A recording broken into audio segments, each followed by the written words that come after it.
once we get that right, which is for me the most important thing, that they have, first of all, respect. The second one is commitment. The third one, passion.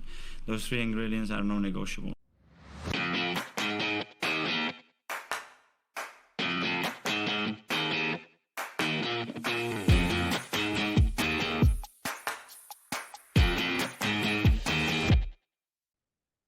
Hello and welcome into the Non-Negotiables podcast. I'm Gavin and I'm here tonight with Pascal. How you doing, mate?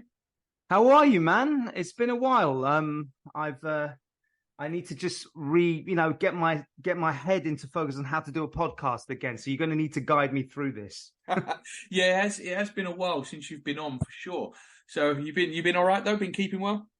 Been good, man. Been good. I had the mum in town, so when the mum comes, you kind of morph into a guide, a confidant, a restaurant connoisseur. So I've been trying to do all of that in this week that she's been here. So it's been good though.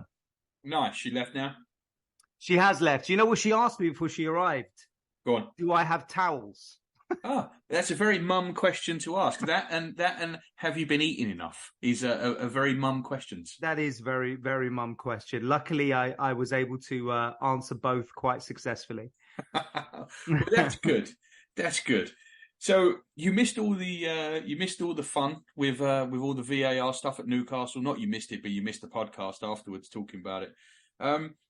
So I gather I didn't watch it, but I gather there's been another VAR cock up tonight in the Liverpool game. Liverpool got beaten by Toulouse in the Europa League, and there was a last minute leveller that got ruled out that shouldn't have been. I don't know how much you saw of the United game yesterday. I haven't seen too much of it, and I've not seen any slow motion replays, but the Rashford sending off to me looked kind of ridiculous. I know some people said it looked worse in slow motion. I haven't had that view. I just saw it in real time when they played it again. Past this VAR stuff, because you didn't have your talk on it last time. Is it getting worse, or are we noticing it more? Because it seems to be every single competition and every single day now. Yeah, that's a really good question, actually. I think it's getting worse. I think we're seeing over interference. I don't know, people correct me if I'm wrong, if that was the case when it first came on the scene, but I just seem, especially speaking from a Premier League standpoint, it's got worse since Webb's come, which is some feat, I have to say, because it was terrible before he came. But you do feel that there is, I think the Liverpool example to that, I did not see it, but apparently it's referring to a handball that was way before the goal. Yeah, and apparently the handball itself was questionable. Again, I haven't seen it, but it was apparently a chest control where it might have brushed the top of his arm. So this is the point where it becomes over interference. Like, why are you intervening so far down the road of an incident way before the goal? The Man United one. My argument would be he was consistently shit. The whole thing was consistently shit. It wasn't like it favoured Copenhagen or it favoured Man United. All the decisions, the penalty for Man United was very questionable. Copenhagen's one was as well. I mean, they were very similar penalties. Actually, I've seen both of those. And they were very similar penalties. It's the one where it just hits the arm, like Saliba at Stamford Bridge. Really, absolutely. Ball just hits the arm. There's not really anything you can do with it. And the ref has not. Obviously was right there to see it, but didn't deem it as that as a penalty. This is part of the rule changes that have come in for VAR, though, right? Because what they've tried to do, because we've said this before, I don't believe that VAR can ever work in football. I don't think it can work because the game doesn't stop, and I don't think it can work because so many of the laws are subjective. And it seems like what they've tried to do is take the subjectivity out of everything and make everything more binary. It is or it isn't. And I think this handball law that's kind of confusing everybody now is a direct result of that, trying to make it basically a simple yes or no, rather than allowing some sort of common sense where, well, that man's got an arm, so it has to be somewhere. Yeah, it really is. I think there's some underlying massive issues that they're going to have to solve. And we've obviously talked about it more being in the Premier League, but I think we've just seen now in Europe, no one's escaping either. I just run out of words to say, because it's like you've always mentioned, the over interference that they have on certain certain on-field decisions that they do not need to interfere in, and they're actually ruining it in that respect. I get it, after a goal goes in, sometimes you want to review certain moments in it, but I guess the Rashford one, he saw it in live time. He didn't deem it as bad as what it was, because we don't have the privilege of slow-mo. Yeah, we saw the slow-mo. It did look worse on the slow-mo, but you've also got to look at his eyes weren't even on the player. It just, for me, was a yellow. And when you look at it in real time, it looks a yellow. Anything looks bad in slow-mo. I think the whole process, the whole approach looks terrible at the moment. It is being implemented horribly. But my problem at the moment is that I don't see they're ever going to get rid of it. It's just, how do you refine it within a respectable level that can at least keep some part of the emotion in the game and less interference in it? For anything to be done, do we have to come together as such? Because look, after the Newcastle game at the weekend, everyone liked to have a good laugh at us and they thought it was great. Then after the United game in the week, we all had a laugh at them and we thought it was funny. When it happened to Liverpool at Tottenham, we thought that was hilarious too, other than the fact that it benefited Spurs, obviously. But, at the end of the day, if all we do is laugh at the teams who are wronged by this, it's just going to continue to happen, right? Because no one is pushing for change. They're all just... I mean, let's be fair, and this is a fact, and I don't care what anybody says. All this talk about we just want decisions to be right is bollocks, right? It's utter bollocks. What we want is decisions to go our way. And I think that is part of the problem here, where we're not going to get to a solution, because I don't ever see a day where the clubs and the fans are united. And I think they can stop this. The fans and the clubs, the fans force the clubs to stop the Super League. I think you could stop VAR if you wanted to do this, but I don't think we're ever going to get to a point where we're all in it together enough for anything major to happen. I think this is just going to carry on, and PGMOL are going to make more empty promises and more apologies, and we're all just going to roll on till the next time. No, you make that's a really, really good point. We've seen over the last few weeks how tribal football is. Even managers. I mean, Arteta, after the Liverpool game and the Liverpool debacle, was saying, was trying to keep it as neutral as possible and say, they're human beings, they make mistakes, blah, blah, blah. I'm paraphrasing, obviously. Then when it happens to us, he comes out and says they're a disgrace, this shouldn't be happening, etc., etc. He's tired of it.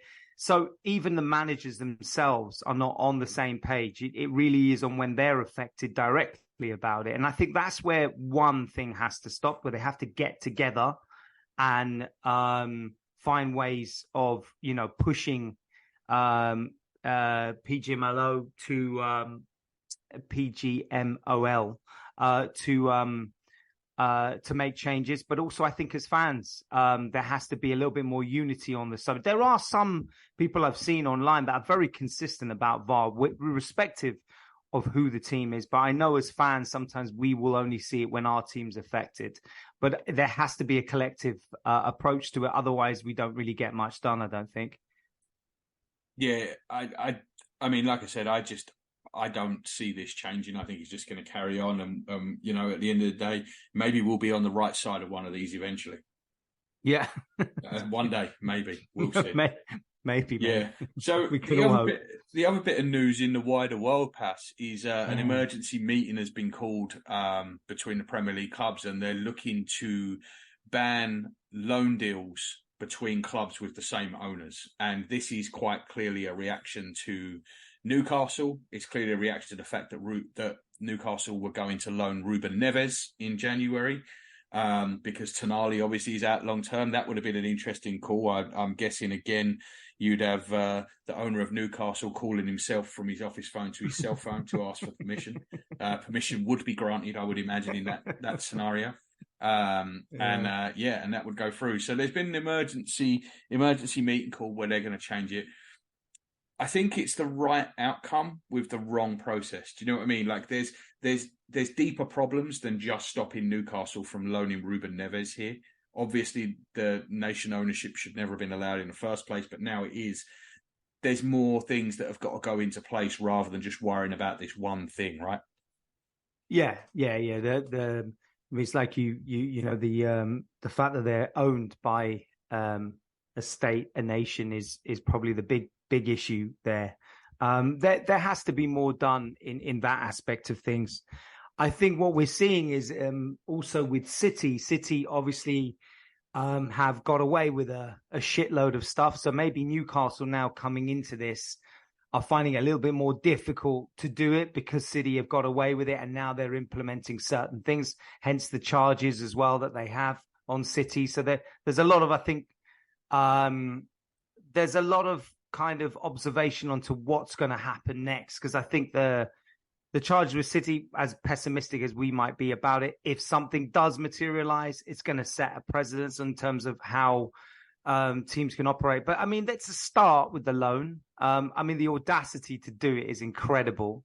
But you know, it's we can't be surprised by all of this. And also, you know, these transfer dealings that certain clubs benefited from Saudi Arabia. It was certain clubs specifically that benefited for it, and you have to also question why that was. Well, I can tell you why it was because they own Newcastle, so they pumped some money into Newcastle and took Alan St. Maximin in the process, who wasn't getting a game, and they own a huge portion, or certainly a portion, of Clearlake, who own Chelsea. So they took a load. Yeah.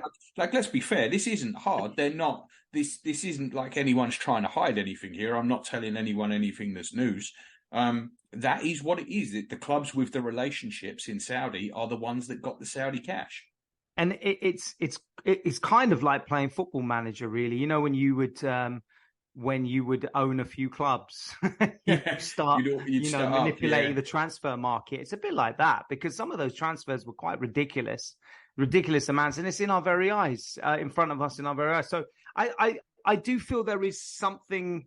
I do notice with Newcastle, they seem to be, I mean, I might be wrong. There's other things going on behind the scenes, but at least with their transfers, they've been relatively contained. If you compare them to when City first came on the scene. So, you know, yeah, they got Tonali in, they've had Isak, and they've had a few, but it hasn't been as ridiculous as perhaps when City first, or when Abramovich first came here and into the Premier League and stuff.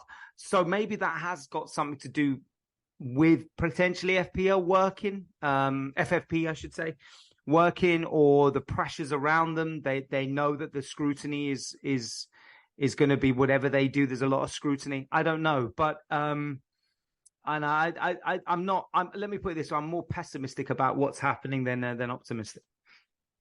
Yeah, that's a fair way to put it. All right, well let's get on to the game pass from the other night, the Sevilla game. Yeah. I know we had kind of a little bit different opinions on this. I agree with you that we didn't create too much, but I actually thought we played quite well. I thought we controlled the game from start to finish. I thought it was a simple game. I mean, you're about to talk on Sevilla, I'm sure, but I don't think Sevilla were any better than Sheffield United the week before. I think that's kind of the level of team that you're looking at, and I believe they're right down the table in La Liga as well. Which is obviously that would make sense. Weaker league than the Premier League. So I think Sevilla they're a poor side. There's no getting around it. But what did you make of the game on Wednesday? No, I'm in 100% agreement. We dominated. I think, you know, considering we have injuries as well, we had to kind of make a few adjustments there. But we played our game. Rice was superb again in that midfield. Our passing was pretty crisp. Saka had one of his superb matches. Maybe my only thing was I still thought even at 1-0, there was a doubt that we could get hit by a sucker punch. And even though you have all that domination and all that, and all those shots, you know, it wasn't like massive chances, but there were more shots, obviously, domination on the ball, possession, everything. There was still that inkling feeling they could steal a goal from a corner or something. And that was mainly because I didn't feel we were that penetrative in front of goal. Well, that's what I texted you just after half time, wasn't it? This is that sort of game where you can see one stupid mistake on the halfway line, and all of a sudden it's 1-1, and everyone loses their shit. Yeah, and that can only happen when you're seeing the game, when you're not seeing a clinical team, or you're not seeing a team that is particularly penetrative as we would have want them to see. But, credit to them. I think one thing we're noticing this season is maybe our football is not as expressive perhaps as it was last season, but we are better defensively, I think. And that's obviously, we know with Rice, but Saliba back in there, Gabriel. We are, even against Newcastle, it was such a shit goal they scored. It was just an absolute farce, that goal itself. But I thought we were really, particularly defense, have been very impressive. Man City as well. And yes, maybe because we're so used to, in the past, being hit by those opportunist goals after dominating a game, that there's still that thing in the back of our mind. But maybe I should be given have a bit more faith in that defensive unit that we have, because we do seem to be a lot more cohesive defensively than I've seen for a long time. Yeah, we're definitely not as susceptible to stuff like that. My worry is we're back to living on the margins again. Yeah, a lot of one-goal games and tight games, that not tight games in terms of the way the games are playing out, but tight games in terms of the score. Like at Newcastle, I don't think anyone can claim that Newcastle deserved to win that game. I thought we dominated that game too, but at the same time, it's not like we were missing chance after chance. We just weren't creating anything. And I think when you are turning in performances like that, eventually you are going to get caught. And we did get caught. It's just one referee and blunder. It was more than one actually. But you know what I mean? Like you're allowing them to decide a game which really you should have put away yourself a long time before. I thought Bukayo Saka had a much better game last night. He's been a little bit off for a few weeks, but I thought he was actually pretty good. Goal, even taking apart the goal, I thought he was bright. Martinelli was obviously fantastic on the other side. Yeah, Martinelli was really lively. I mean, the only thing you maybe don't want to blame it to her, but maybe it was just the end product in terms of it was so many times he got into that great. It's so weird why defenders didn't read what he was about to do. I mean, we could all read that it was going down the byline. Yeah. So I don't know why. It was like it was deja vu every time we'd watch him play.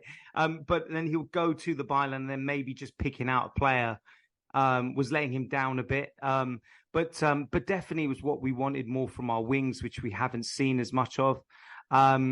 Saka, I thought was very impressive. I thought his goal was taken well. Again, you got to question the defender, knowing that 9 times out of 10 he shifts it onto his left foot. So I don't know why he was surprised when he turned him in. But I was impressed with them on the wings, and I think it's. Let's put it this way. This is a game that we needed to win, and we were expected to win. And then you go to Burnley, and then you have a break. So in a way, I'm kind of pleased with what we have lined up.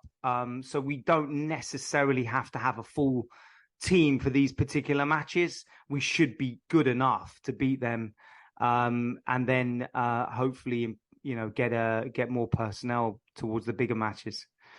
And we've really seized control of this group now, because I mean, it's Lons at home next. If we can win that, that's job done. That's the group one. The game in Eindhoven doesn't matter, which is exactly what we've been saying all the way along. Is what we wanted. It is a shame that we gave that stupid 3 points away in Lons. But if we can put them away at the Emirates, which we should be able to do, then it becomes it's done. It's job done at that point.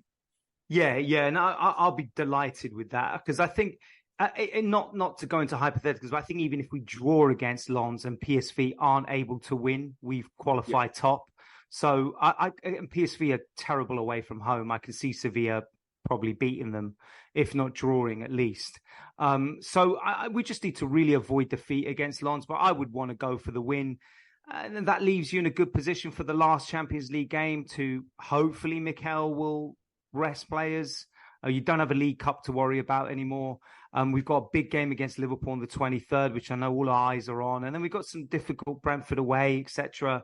So I think getting that game and qualifying top is a nice return to the Champions League. Yes, we were expected to finish top, but in yesteryear, we've seen us really cock up and botch up a group that has got inferior opposition. So to do what we were expecting us to do is always good, and qualifying top could be just one or two English teams to get into the next round, which is pretty remarkable.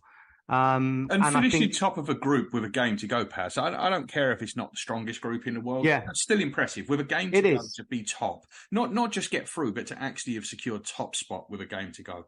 That's an achievement. It is, and we're not used to that because especially in the last. I'm not talking under even sometimes under the days of Henry and Vieira, but. Especially towards the latter part of the years we're in the Champions League, we were just treading water, really. We would majority of the time finish second in the group. Yeah, that's why we kept getting thumped by Barcelona and Bayern Munich in the round of 16. That's it. And I think this year we were the strongest team in the group on paper. We came in and to finish top with a game left so we can rest players and hopefully get an easier team in the next round.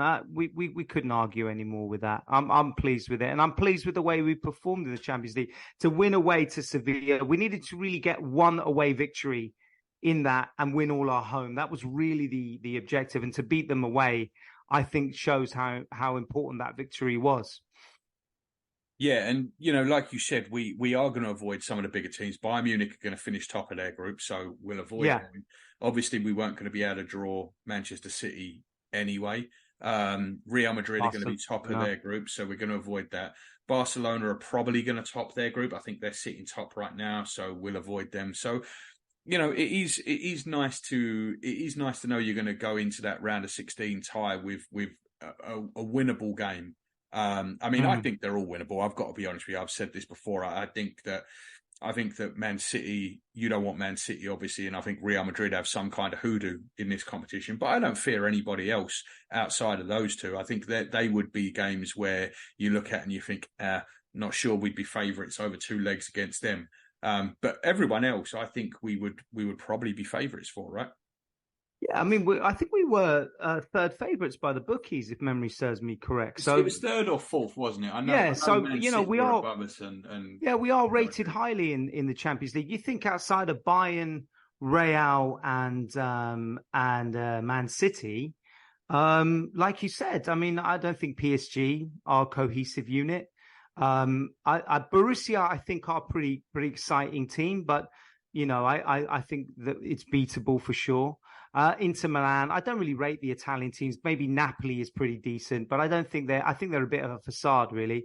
So I think we're in really good shape. And listen, we go into this season, we were excited about the Champions League. You've got to put the Champions League and the league as the two important trophies that we want to get something from.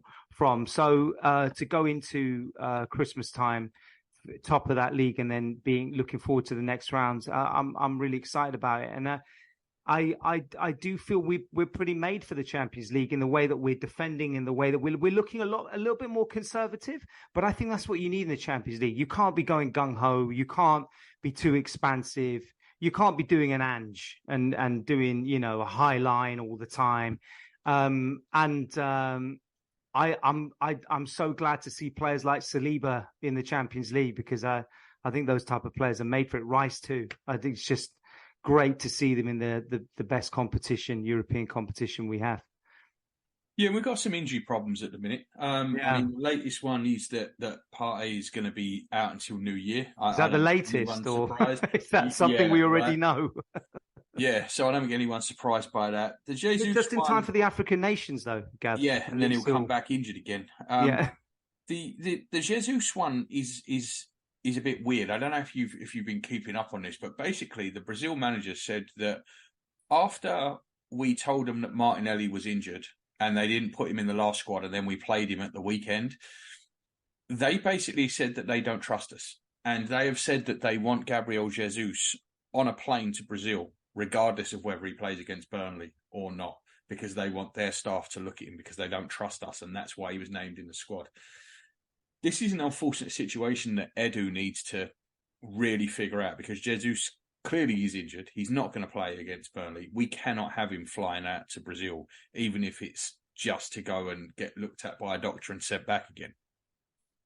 No, I agree with that. And I do worry about Jesus a bit because I feel he's another player that 3-4 games. Well, and he's injury. one of the ones we can't do without as well, isn't he? I mean, if you look, we've got players that we can't lose. You know, Saliba, I think Partey is now no longer on that list, fortunately, because we've got Declan Rice, but Declan Rice is obviously on that list now. And I think Jesus is another one that's really high on that we cannot lose you list, because we saw it at Newcastle. We are toothless without Jesus, really. I know Trossard had a decent game last night, but he was playing against, let's be fair, a pretty poor team. And I was glad to see him have a good game, because I don't think he's had a very good season at all so far. But we miss Jesus badly when he's out. But the problem is that since he's arrived, I'd love to see the statistics. There's been a shitload of games that we've had to play without him. Yeah.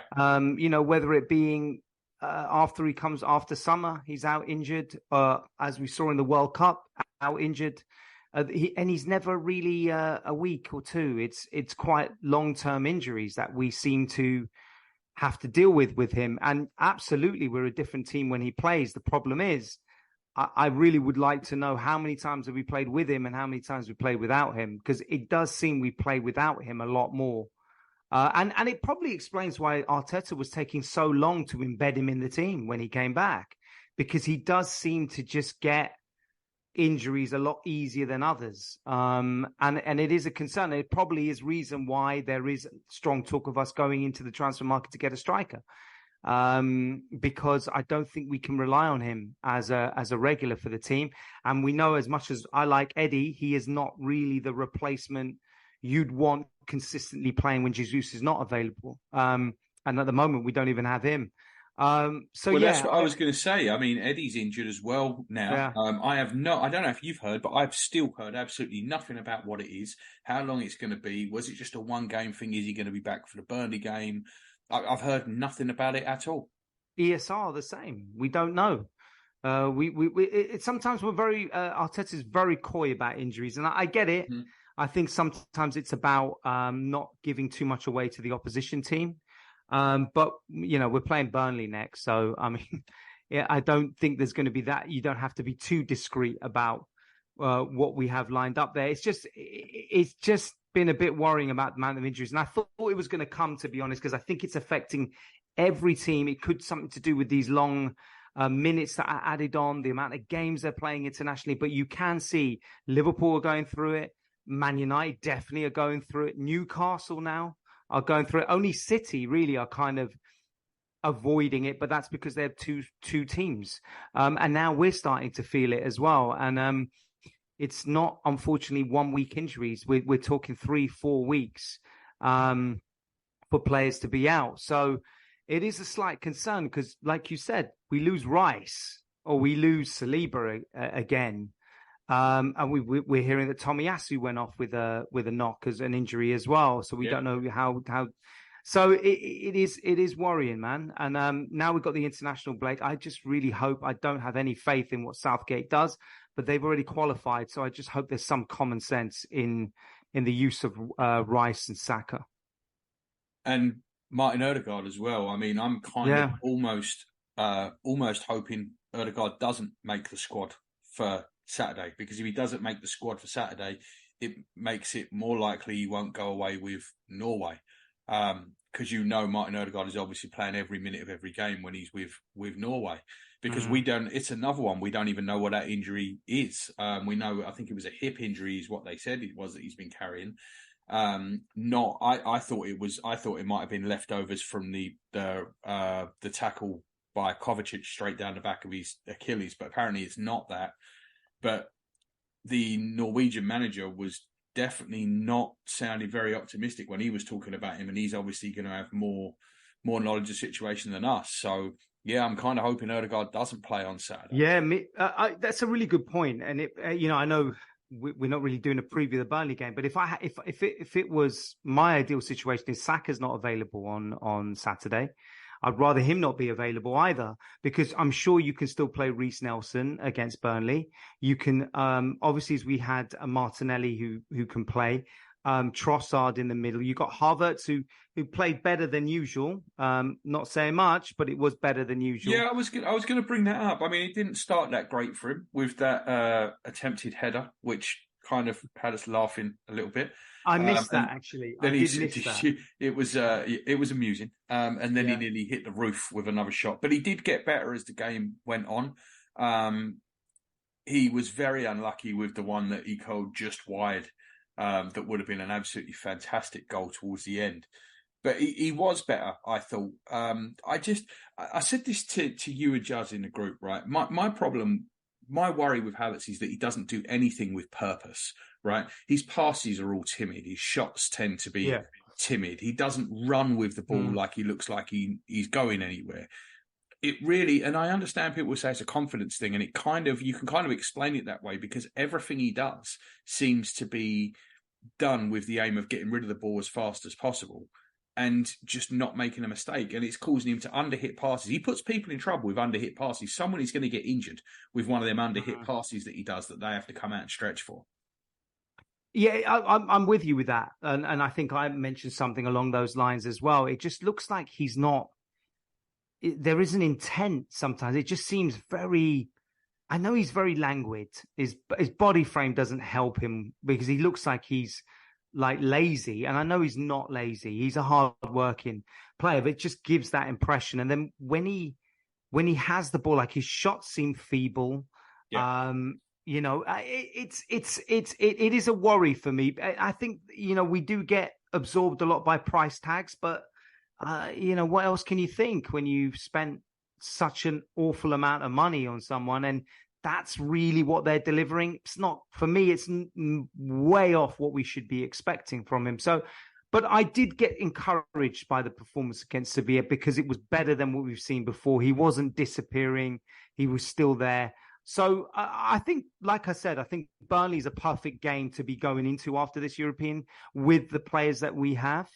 And still being able to come away with a victory.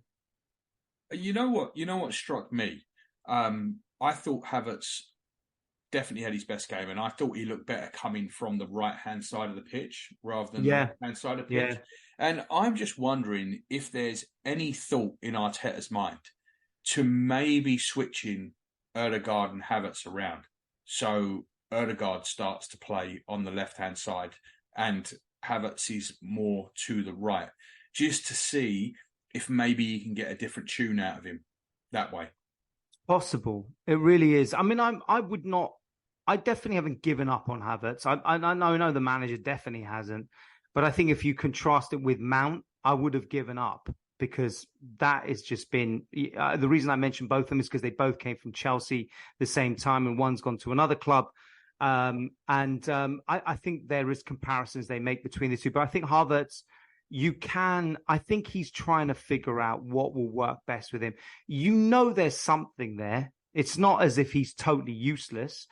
It's just we're not seeing it, but maybe that's what he does have in mind. I'm sure he's just thinking of all ways to incorporate him into the team with a little bit more effect, because one thing we have to be seeing more of is assists and goals, or at least some form of contribution towards a goal from him, rather than just tracking back and tackling, because that's not really what he was brought to do. Well, and some of them Martinelli cutbacks that we said about that didn't look great. I mean, they're the sort of cutbacks that Martin Ødegaard gets on the end of on that right-hand side of pod and buries quite regularly. And we didn't see that with Havertz. And again, it's the intent thing. He doesn't seem to crash the box like someone with a real desire to score a goal, or maybe more apt is to say he doesn't crash the box with someone with the belief that he's going to get in there and score a goal. And I think that's the key, Gav. I think it's confidence and belief. I think this guy's devoid of it. It was always a risk bringing him in because of his time at Chelsea, which is so, you'd probably say, barring the Champions League, it's not a very memorable one, is it? So, this is a guy that has a lot to recover on, confidence and belief. And I feel if there's anyone that can achieve that is Arteta. He has improved players. I think, we can say that with a lot of those players in that team, he's improved them.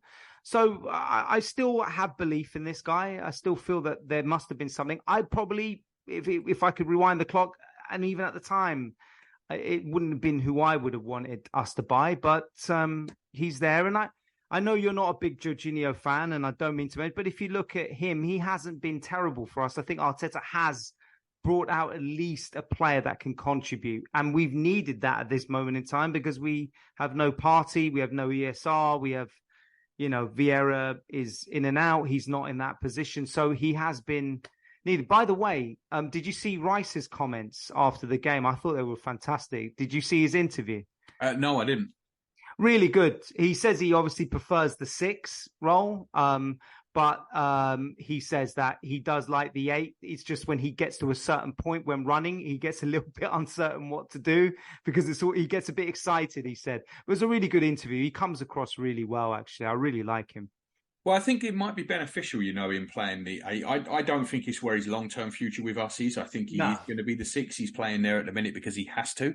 But I think that's going to be beneficial to him. It's going to make him a better player. We've already seen him getting better week by week. We've said it God knows how many times about the ceiling. He's just out. It's just astounding how high the ceiling is with him. And I think this is all going to go towards it. You remember when Arsene Wenger used to collect 10s and just play them out wide because he always said, well, you start out wide and you become a better player before you move inside.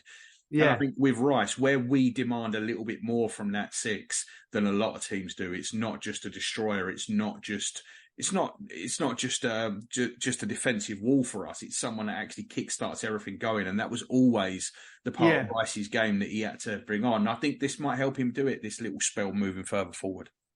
Yeah, and I like him as an 8. I don't mind him there. I think he's just that good a player that he. Well, I think he's been brilliant the last 2 games there too. Newcastle and Sevilla. I thought he's been fantastic. Fantastic. He's very dynamic. He's incredibly fit. He's strong. And I think he's right. Obviously, when he does get to the final third, sometimes he's more of someone who breaks up play rather than create the play. But he is, I think, can get better at it. He's such a smart footballer. Like you said, there's still more of a ceiling for him to achieve. So that could definitely be something that he can do. I'm just really pleased that we have him. He has been probably the reason why we are where we are and still have not played particularly well. It's really, he's got a lot to do with that in that midfield. Yeah, and it was a great result for us on Wednesday night again, and hopefully we can turn in another good performance on Saturday, and then everything that looked so bad last week won't look so bad anymore. Chelsea, Man City Sunday. Hopefully, Man City don't win that. A draw would be perfectly fine. Spurs are obviously missing a load of players now. I don't really care. I've no hopes for Chelsea, to be honest. I don't. I thought they were abysmal against Spurs. Yeah, they were terrible. They should have had double figures in that game. They are an awful side, this Chelsea team, for sure. So, okay, mate. All right. Well, thanks a lot. We'll see. We might be able to get back on before the Burnley game for a quick preview. We might not. If we don't, then we'll see you all on Monday when we wrap up. So, Paz, thank you very much for tonight. I'm glad your mum had fun while she was in town. And go and eat everything in your fridge that she left for you. Yeah, purportedly she had fun, Gav. She might be saying something else to someone else, but I thought she did. Well, that's good. That's good. All right, mate. Well, you have a good night, and we will catch up soon. Cheers, mate. Thank you. Bye-bye.